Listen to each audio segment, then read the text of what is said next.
Bonjour mes chers élèves, j'espère que vous allez toutes et tous bien. Toujours dans le cadre de cours sur l'immunologie de la troisième année collégiale parcours international. On va continuer aujourd'hui la leçon avec un autre axe qui s'intéresse aux aides au système immunitaire. Ça veut dire comment on peut aider notre système immunitaire à éliminer les antigènes, cela veut dire les agents pathogènes capables d'induire une réponse immunitaire. Avant de commencer notre leçon sur les aides au système immunitaire, il faut tout d'abord savoir que pour aider le système immunitaire chez l'homme, il y a deux méthodes utilisables. Nous avons la première méthode, elle se base sur les techniques de prévention, de protection, avant d'être infecté par exemple par des bactéries ou bien par des micro-organismes tels qu'ils sont leur type, on utilise des méthodes. Mais il y a des méthodes qui sont utilisables après l'infection. Ce sont des méthodes de traitement de l'infection. Ce sont des méthodes dites thérapeutiques pour éliminer les micro-organismes ayant réussi la pénétration à l'intérieur de l'organisme. Donc on va commencer tout d'abord par les méthodes de protection contre les infections, ou bien de prévention des infections par les micro-organismes. Donc protéger contre les infections, asepsie et antisepsie, afin d'éviter que les micro-organismes franchissent nos barrières naturelles, la peau et les muqueuses. Plusieurs moyens sont à notre disposition, l'asepsie et l'antisepsie. Donc nous avons ici des photos qui nous montrent dans un premier lieu, dans les salles des opérations chirurgicales, on respecte minutieusement les conditions d'asepsie. Utilisation d'un produit antiseptique sur une écorchure. Donc pour exploiter ces images-là, donc on doit répondre à cette question. Il s'agit de définir qu'est-ce que ça veut dire l'asepsie. Donc il y a des termes, des nouveaux termes qu'on vient de lire. Donc l'asepsie et l'antisepsie, c'est quoi? Donc l'asepsie ou bien l'antisepsie est donc définie comme l'ensemble des méthodes qui permettent de détruire les microbes sur la peau ou dans une plaie. À l'intérieur d'une plaie, on utilise ce qu'on appelle l'antisepsie pour éliminer ou bien détruire les micro-organismes qui se trouvent dans la plaie, et cela en utilisant des produits chimiques, par exemple de l'alcool, de la pitadine, etc., pour éliminer les micro-organismes qui sont à l'intérieur de la plaie. Mais en ce qui concerne l'asepsie, il consiste à empêcher la contamination d'une zone ou d'une surface par les micro-organismes. C'est d'ailleurs le cas dans les salles d'opération chirurgicale. Donc cette salle-là, ou bien le matériel utilisé par le staff chirurgical qui se trouve dans la salle, il doit être stérilisé. Donc il ne contient pas de micro-organismes. Pourquoi? Pour protéger le patient, le sujet de l'opération chirurgicale, pour le protéger contre les infections causées par les micro-organismes. Donc les deux méthodes, ce sont deux méthodes de protection ou bien de prévention contre les infections bactériennes ou bien microbiennes ou bien de micro-organismes en général. Donc l'antisepsie, c'est l'élimination des micro-organismes à l'intérieur d'une plaie et bien sûr la peau, et l'asepsie, c'est l'élimination de tous les micro-organismes qui se trouvent par exemple dans la salle des opérations chirurgicales avant le commencement de l'opération chirurgicale proprement dite. La deuxième méthode ou bien technique de prévention des infections par les micro-organismes, c'est ce qu'on appelle la vaccination. Donc pour comprendre de quoi s'agit-il quand on parle de vaccination, je vous invite, mes chers élèves, à étudier les expériences de Louis Pasteur. Expérience historique de Louis Pasteur en 1879 sur le choléra 10 poules ayant permis la découverte de vaccins contre le choléra. Louis Pasteur travaille sur le choléra des poules, maladie causée par une bactérie dont il a mis au point la culture en laboratoire. Le retour de 2 semaines de vacances, il trouve de vieilles cultures oubliées et les utilise dans les expériences présentées ci-dessous. Donc, pour comprendre les travaux de Louis Pasteur en ce qui concerne la vaccination contre le choléra, ou bien la découverte de vaccins contre le choléra, donc, on doit exploiter le document suivant. Donc, qu'est-ce que nous avons? Donc, nous avons 2 lots de poules, le lot A et le lot B. Culture fraîche dans une aire lumière. Donc, nous avons une culture fraîche de bactéries virulentes du choléra. Fraîche, cela veut dire nouvelle culture. Cette culture-là, elle a été injectée à un lot A de poules. Donc, ces poules-là, elles ont été injectées par des bactéries virulentes du choléra. Ces bactéries-là, elles sont issues d'un milieu de culture frais. Après 2 jours, le résultat, les poules meurent. Deuxième lot, le lot B. Donc regardez, deuxième expérience. Culture vieillie de semaines de bactéries de choléra. Donc c'est un milieu de culture préparé par Louis Pasteur et qui contient des bactéries de choléra. Et il l'a oublié pendant 2 semaines de vacances. Donc c'est un milieu vieilli. Donc il a injecté les poules de l'eau B par ce milieu de culture, ou bien ces bactéries provenant de ce milieu de culture vieilli, un ancien milieu de culture. Oui, après 1 semaine, ces poules-là, regardez, elles ne sont pas mortes, elles sont là, elles ne sont pas mortes. Elles ont été injectées de nouveau par une culture fraîche de bactéries virulentes de choléra. Des bactéries fraîches, virulentes, responsables du choléra. Elles causent le choléra, mais après 2 jours, regardez, les poules survivent. Donc, pour le lot A et le lot B, nous avons 2 résultats différents. Donc, pour exploiter ces expériences-là, les expériences de Louis Pasteur, je vous propose les questions suivantes. Expliquez pourquoi les poules du lot B ont survécu alors que celles du lot A n'ont pas survécu après l'injection des bactéries du choléra, virulentes bien sûr. Déduire le principe de la vaccination. Donc regardez, nous avons 2 résultats différents, comme j'avais déjà expliqué. Pour le lot B, les poules survivent, donc ils ont survécu, alors que les poules du lot A, elles sont mortes. La mort des poules de lot A. Donc pourquoi cette différence? Voilà, donc très bien, pour B.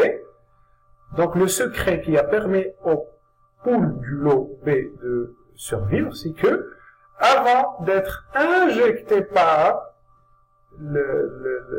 la culture fraîche de bactéries virulentes du choléra, je reviens vers l'avant. Donc avant, regardez, elles ont été injectées par quoi? Par le milieu de culture vieilli qui a été délaissé pendant 2 semaines. Donc c'est ça qui a permis à ces poules-là de survivre. Donc on peut dire que ces poules-là, elles ont très bien, elles ont une immunité contre le choléra, car elles ont été injectées auparavant par le milieu de culture vieilli de bactéries de choléra. Par contre, le lot A, les poules du lot A, elles n'ont pas subi d'injection avant par un milieu de culture vieilli, mais elles ont été directement injectées par le milieu de culture de bactéries virulentes du choléra, et c'est ça ce qui a abouti par la fin à la mort de ces poules après 2 jours. Déduire le principe de la vaccination. Donc regardez, la vaccination ici, elle permet quoi? Elle permet à l'organisme de quoi? D'acquérir très bien une immunité face à une telle maladie. Et comment?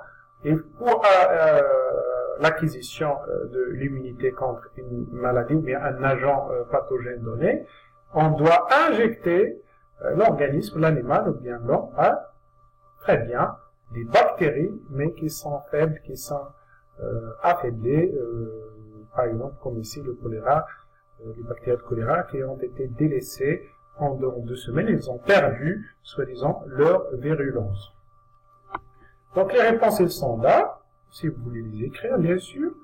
Les poules du lobé ont survécu car ils ont été injectés par une culture vieillie, ancienne, de bactéries de choléra, 1 semaine avant l'injection de la culture fraîche de bactéries virulentes du choléra, alors que celles du lot A, ils n'ont pas survécu car ils ont été injectés directement par une culture fraîche de bactéries virulentes du choléra. Donc le principe de vaccination est l'administration, l'injection d'un agent antigénique, c'est le vaccin, dans le but de stimuler le système immunitaire d'un organisme vivant afin d'y développer une immunité adaptative contre un agent infectieux. Toujours dans le cadre de la prévention des infections par vaccination, dans ce deuxième axe-là, petit b, importance du rappel dans la vaccination. Afin de comprendre l'importance des rappels d'un vaccin, on procède chez un animal de laboratoire à 3 injections de toxines tétaniques modifiées, toxines atténuées ou anatoxines, de façon à ce qu'elles ne provoquent pas la mort de l'animal. On mesure au cours du temps la quantité d'anticorps antitétaniques présents dans le sang de l'animal. Donc, comme l'indique le graphique suivant, donc nous avons dans l'axe des ordonnées la quantité d'anticorps antitétaniques dans le plasma en microlitres par millilitre, et nous avons dans l'axe des abscisses le temps en mois. Donc, qu'est-ce que nous avons fait? Nous avons injecté un animal. Regardez, nous avons injecté un animal, ce n'est pas la toxine, mais l'anatoxine. C'est quoi une anatoxine? C'est une toxine atténuée, une toxine faible. Et on observe, donc le résultat, après l'injection, regardez le résultat, c'est ça, il est indiqué par la courbe rouge comme ça. Et après 4 semaines, ou bien plutôt 4 mois, le temps il est indiqué ici en mois, après 4 mois de la première injection, on y ajoute une 2e injection par le même, ou bien la même anatoxine. Par exemple, si j'ai utilisé l'anatoxine tétanique, dans la première injection, je rajoute la même anatoxine tétanique après 4 mois. Donc, regardez le résultat, comment il est. Il est indiqué par toujours la courbe rouge. Et dans un 3e temps, donc après 4 mois de la 2e injection, bien 8 mois de la première injection, nous avons ajouté la même anatoxine tétanique à l'animal et nous avons eu un autre résultat. Donc, pour exploiter ces données, et surtout ce graphique-là, donc il faut décrire l'évolution de la quantité des anticorps antitétaniques produits après chaque injection de l'anatoxine tétanique. Quelle est l'importance de faire des rappels d'un vaccin?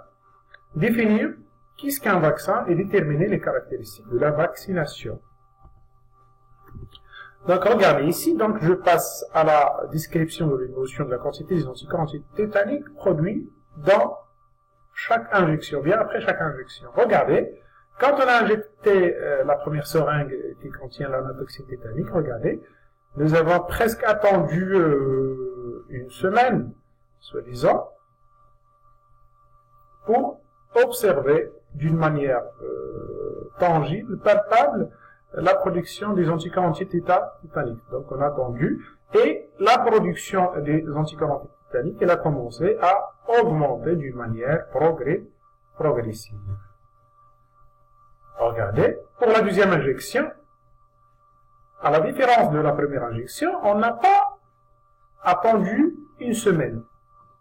Dès qu'on injecte, dès qu'on introduit à l'animal l'anatoxine tétanique, la quantité d'anticorps antitétaniques produite, elle augmente directement. Et on observe une augmentation progressive. On n'a pas besoin d'attendre 1 semaine pour que la production d'anticorps antitétaniques ait lieu. Et après, bien sûr, on observe une certaine diminution faible de la quantité des anticorps antitétaniques dans le plasma de l'animal. Dans la troisième injection, regardez, dès l'administration du vaccin, l'injection du vaccin, on observe une augmentation, regardez directement, une augmentation qui est cette fois-ci rapide de la quantité des anticorps antitétaniques produits dans le plasma. Donc regardez, dans la troisième injection, on assiste à une réponse, regardez, immunitaire qui est très rapide et une production de quantité très importante d'anticorps antitétaniques, à la différence de la première et de la deuxième injection. Donc regardez, dans la première injection, il y a une faible production d'anticorps et aussi un retard. Ils sont produits d'une manière très lente et très faible. Alors qu'à partir de la deuxième et de la troisième injection, on assiste à une augmentation directement après l'injection, bien l'introduction de l'anatoxine antitétanique. Le corps de l'animal il a réagi directement et la production il a commencé directement sans avoir recours à une semaine, bien 3 à 3 jours pour commencer la production. Quelle est l'importance de faire des rappels d'un vaccin? Donc, regardez, à partir de la comparaison des résultats obtenus après chaque injection, on peut dire que rappeler, donc refaire la même injection, c'est très important. Pourquoi? Parce que on pousse, bien, on stimule le corps de l'animal ou bien de l'homme à produire plus d'anticorps, plus de quantité d'anticorps, et avec rapidité, d'une manière efficace. Définir qu'est-ce qu'un vaccin et déterminer les caractéristiques de la vaccination. Donc un vaccin, c'est une substance, bien un micro-organisme atténué qu'on introduit dans le corps d'un animal pour stimuler son système immunitaire à produire des anticorps soi-disant, ou bien à produire par exemple des lymphocytes T8 dans le cas de la réponse immunitaire cellulaire. Donc les réponses sont là. Après la première injection, le nombre d'anticorps augmente lentement. Après la deuxième et la troisième injection, la quantité d'anticorps augmente rapidement. Pour renforcer ou prolonger l'immunité conférée par différents vaccins, il est nécessaire de procéder à un ou plusieurs rappels. Donc les rappels de la vaccination, ils permettent de renforcer le système immunitaire, ils permettent aussi de rendre la réponse immunitaire plus efficace chez l'animal ou bien chez l'homme. Un vaccin, c'est une préparation constituée des micro-organismes rendus non pathogènes injectés à l'individu pour l'immuniser contre une maladie infectieuse. Par exemple, si on veut protéger un animal ou bien l'homme contre, par exemple, la tuberculose, on utilise par exemple le vaccin BCG, les bacilles du Calmette et Guérin. Ce sont des bacilles qui causent la tuberculose et qui sont atténuées. Quand on les injecte à un bébé par exemple ou bien à un animal, on aboutit à l'immunisation de cet animal ou bien de l'homme contre la tuberculose.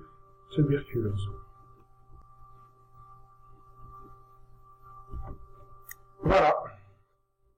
Après avoir évoqué les méthodes utilisées dans la protection contre les infections causées par les micro-organismes, je vous invite maintenant, mes chers élèves, à suivre avec moi les méthodes maintenant de traitement, les méthodes thérapeutiques utilisées dans l'aide au système immunitaire. Traiter les infections, donc par sérothérapie. Étude d'un cas. Un individu s'est blessé en jardinant. Sa plaie a été en contact avec la terre. Pour se faire soigner, il va aux urgences d'un hôpital. Sa plaie est nettoyée et suturée. On lui a fait un test pour savoir s'il est vacciné contre le tétanos. Le résultat du test est négatif. Absence d'anticorps antitétaniques dans le sang de l'individu. À la suite de ce résultat, on lui a injecté un sérum immunisant qui contient des anticorps antitétaniques. L'évolution de la quantité d'anticorps dans le sang de cet individu est représentée sur le graphique ci-contre, ou bien par le graphique ci-contre. Donc nous avons le graphique dans son axe désordonné, la quantité d'anticorps antitétaniques dans le plasma en microlitres par millilitre, et dans l'axe des abscisses, nous avons le temps en semaine. La flèche rouge indique l'injection, bien l'introduction du sérum antitétanique. Donc la personne, il était sujet d'une blessure. Cette blessure-là a eu lieu au niveau de la peau, donc, et il a été au contact avec du sol, de la terre. Et comme vous le savez, dans la terre, nous avons la présence de bactéries responsables de tétanos. Ce sont les bacilles tétaniques. Donc les bacilles tétaniques, ils sont à l'intérieur de la plaie de l'homme. Donc ils ont franchi la barrière mécanique qui est la peau. Donc ils sont à l'intérieur. C'est pour cela qu'il a visité, ou bien il a rendu visite à l'hôpital pour prendre les soins nécessaires, donc pour le soigner. Donc les médecins ont nettoyé la plaie, puis ils ont fait un test pour savoir si la personne, le patient est vacciné contre le tétanos ou non, mais le résultat il est négatif. Le test il est négatif, absence d'anticorps antitétaniques dans le sang de l'individu. Cela veut dire qu'il n'est pas vacciné contre le tétanos. Donc pour y remédier comme alternative, donc qu'est-ce qu'ils ont fait les médecins? Ils ont injecté à cette personne-là des anticorps déjà préparés, déjà présents dans le sang de ce malade-là. Donc ils ont injecté un sérum contenant des anticorps, et le graphique suivant nous montre l'évolution de la quantité de ces anticorps en fonction du temps en semaine.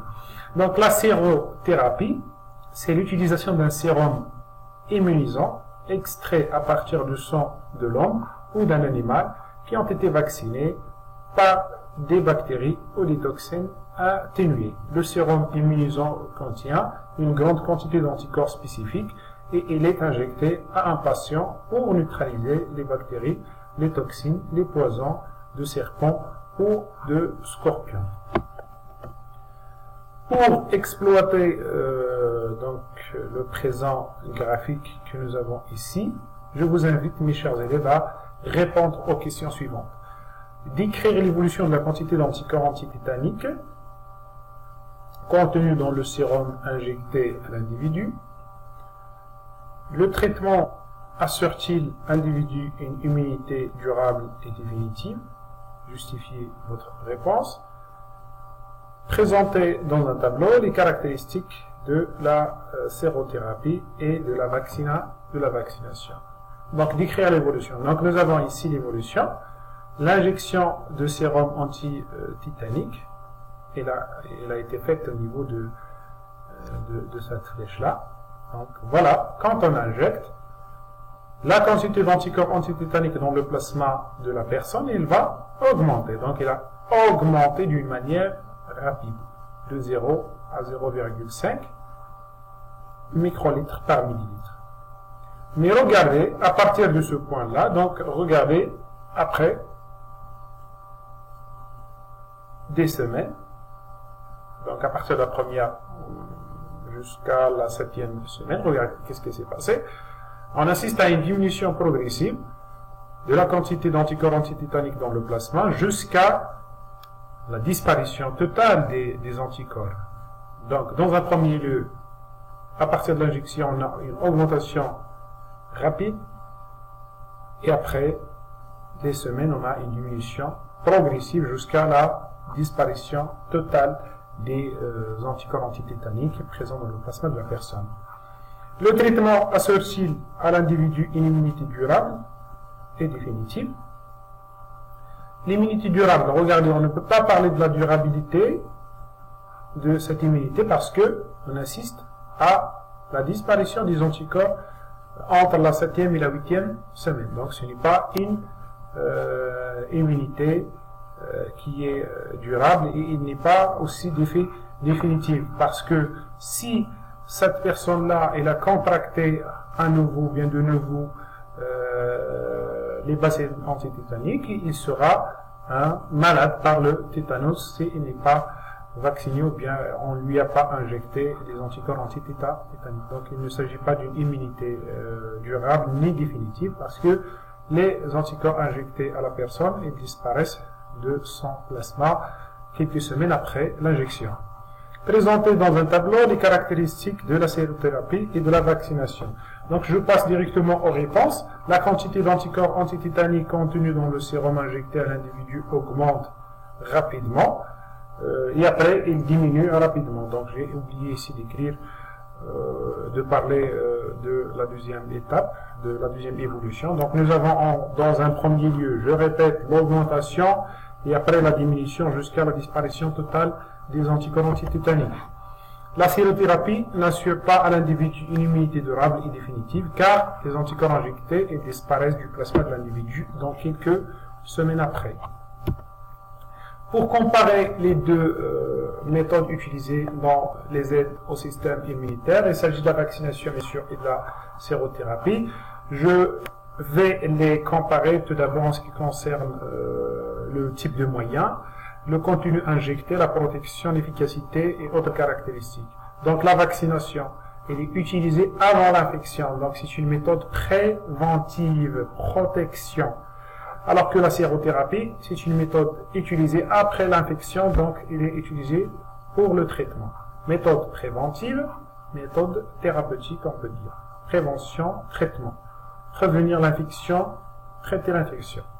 Contenu injecté, microbes ou toxines atténuées, mais en ce qui concerne la sérothérapie, on utilise un sérum qui contient des anticorps déjà produits par un organisme immunisé, que ce soit l'homme ou bien l'animal. La protection, immunité durable pour la vaccination. Donc quand on vaccine un animal ou bien l'homme contre une maladie, une telle maladie par exemple, il a une immunité qui est durable. Donc on est vacciné par exemple à l'enfance, dès les premiers mois de la naissance, et cette immunité-là, elle reste durant la vie de l'homme jusqu'à des âges ultérieurs.